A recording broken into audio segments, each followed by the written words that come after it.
the summer of 1996, working for West Coast Energy, a natural gas compression utility in British Columbia, as its turbine engine overhaul shop supervisor, Robin Sipe was asked to attend a General Electric Industrial Turbine Users Conference in Ontario, California.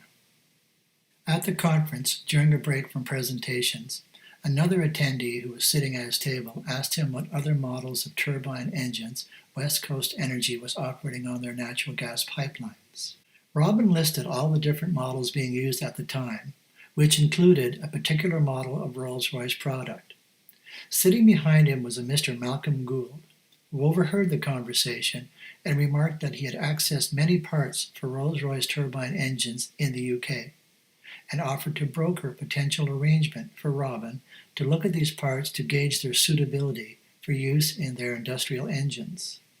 This did eventually result in him traveling to the UK in 1997 to inspect these parts, and purchasing a quantity for the gas company to support their in-house overhaul program. During his trip to the UK, he took an extra day before his flight back to Canada, and Mr. Gould suggested they tour the Duxford War Museum, as it was one that he had not yet visited and would like to do so. During the tour of the museum and looking at various aircraft, Mr. Gould commented on the story of the TSR-2 aircraft and the cancellation of the program, both the airframes and the Bristol Olympus engines that were specifically designed for the aircraft. In turn, Robin commented that in Canada there was a very similar program that preceded the TSR-2 by several years, and how uncanny the many parallels were between the AVRO Aero and the TSR-2 program. He also mentioned the cancellation of the Iroquois engine, and that it was a pity that none survived without D. Mill.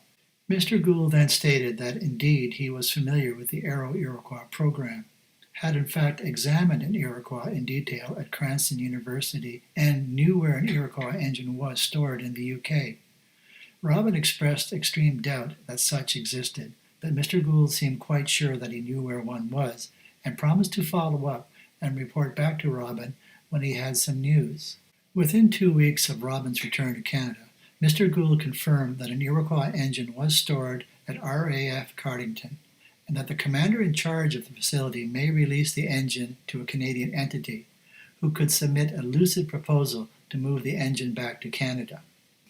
This news sat in the back of Robin's mind during personal upheaval years 1996 through 1998, when Robin left his position at the gas company and formed his own business supporting the heavy maintenance and overhaul of aeroderivative gas turbines in industrial applications.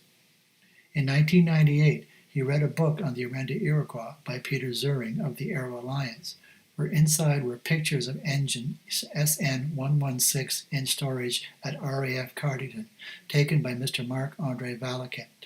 He called Mr. Zuring to offer his assistance to help bring engine 116 back to Canada, as at the time he was actively moving Rolls-Royce engines from the UK to Canada, and it would be a simple matter for him to include Iroquois 116 with one of his shipments, as customs documentation and shipping preparations were part of his routine business at the time. Robin's assistance at this period did not seem to be needed, but as it turned out, this may have been the time when his special skills were most required. As often happens, the years slip by quickly when running one's own business, and although Iroquois engine 116 was always in the back of his mind, it was not until 2010 that he was in a financial position to actually think seriously about moving the engine back to Canada, and to the best of his knowledge, no one had done so yet. In August 2010, he viewed the Royal Air Force Museum website. Robin made the following online inquiry.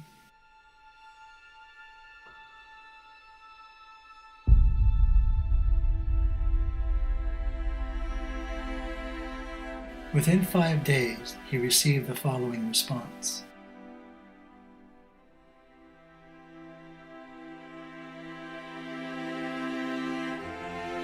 Over the course of the next few weeks, Robin offered various turbine engines and anything of interest he could think of to potentially woo the RAF Museum to trade for the Iroquois.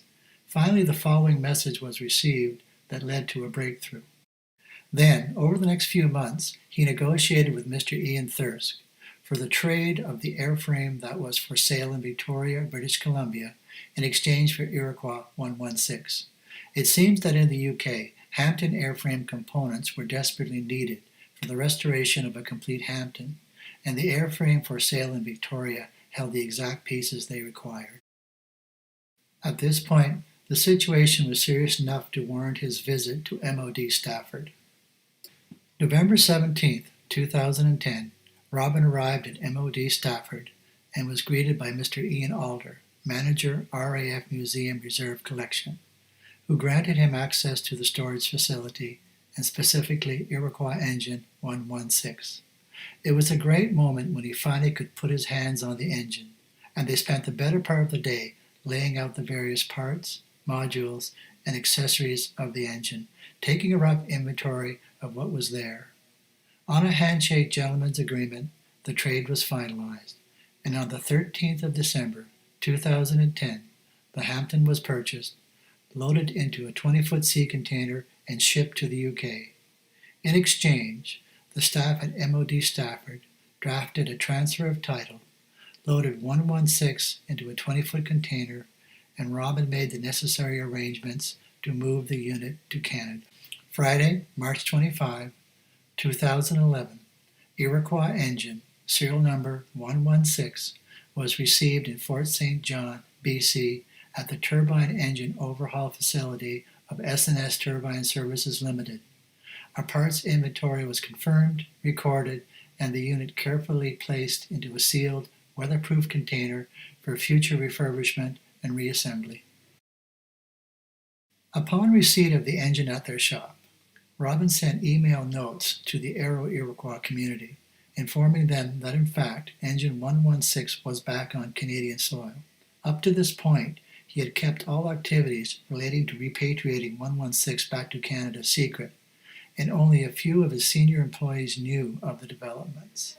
Robin did not want any outside influence possibly interfering with his repatriation. As often happens, one's best interests can go awry when too many people are involved. Immediately upon sending these email notes, he started receiving technical information, both electronically and in hard copy, Iroquois technical manuals, overhaul data, and parts books, from interested people who had this information tucked away for safekeeping, but for various reasons had also kept secret.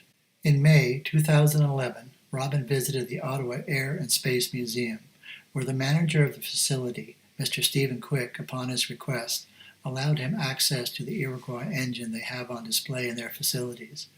Having become familiar with the location of the serial numbers on Engine 116, it took all of 20 seconds for Robin to discover the true serial number of the engine on display and its history. The unit there is serial number 117, as indicated by serial numbers engraved into the unit in 3 separate locations on the port side of the engine. This unit is a Series 2 Iroquois, originally destined to be fitted to the airframe RL-206 for flight trials.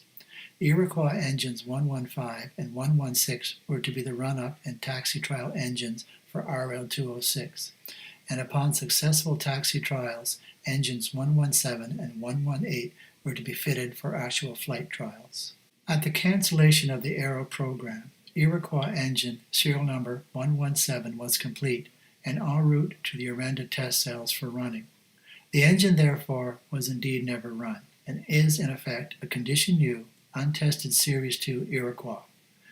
It was originally destined to become one of 2 of the most famous of all Iroquois, being the first to fly in an AVRO aircraft, but this was not to be.